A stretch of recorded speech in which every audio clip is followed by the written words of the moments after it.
മോശയുടെ ആബ്സൻസിൽ സ്തോത്രം അത് യോശുവ ലീഡറായി. മോശ ചെങ്കടലിനെ വിഭാഗിച്ചു. എങ്ങനെ ഒരു സ്തോത്രം അത് വടിയെടുത്ത് അതിനെ നേരെ നീട്ടിയപ്പോൾ ചെങ്കടൽ വിഭാഗിച്ചു.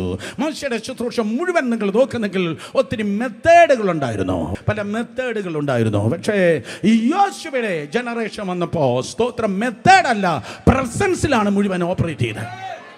കാരണം അവിടെ തോളത്തെ ദൈവത്തിൻ്റെ നിയമ പെട്ടകമുണ്ടായിരുന്നു. അർത്ഥമിക്കുന്നു പകൽക്കാലം അല്പം പോലും മടി കൂടാതെ ഞാൻ പറയട്ടെ, Korean method, Colombian method, African method, American method, ഒത്തിരി അച്ചാച്ചന്മാര് മെത്തേഡുകളെ പിന്നാലെ പോകുമ്പോൾ പലരും ആഫ്രിക്കയിൽ നിന്ന് പഠിച്ചത്, പലരും സ്തോത്രം ആ പാസ്റ്ററിൽ നിന്ന് പഠിച്ചത്, മറ്റേ ശുശ്രൂഷകളിൽ നിന്ന് പ്രാപിച്ചത്. നോ നോ നോ നോ നിനക്ക് വേണ്ടിയത് വല്ലവന്റെയും സ്തോത്രം എച്ചിലല്ല, നിനക്ക് വേണ്ടിയത് വല്ലവന്റെ മെത്തേഡല്ല, നിനക്ക് വേണ്ടിയത് you need the presence of God. നിന്നെ ചന്തയിലല്ല ദൈവം നിന്നെ ഒരുക്കുന്നത്, പബ്ലിക് പ്ലേസിലല്ല, നിന്നെ ഒരു രഹസ്യ ആയുധമായി നിന്നെ മറവിടങ്ങളിൽ ദൈവം ഒരുക്കുകയാണ്. പലരും പ്രതീക്ഷിക്കുന്നത് അതേ അഹരോന്റെ പിള്ളേരായിരിക്കും, പലരും പ്രതീക്ഷിക്കുന്നത് അതേ വേറെ ഏതോ വലിയ കുടുംബക്കാരായിരിക്കും, വലിയ ഗോത്രപിതാക്കന്മാരായിരിക്കും. എന്നാൽ യേശുവിൻ്റെ നാമത്തിൽ ഞാൻ വിളിച്ചു പറയട്ടെ, നിനക്ക് പോലും നീ ഒരു സർപ്രൈസ് ആകാൻ പോകുന്നു.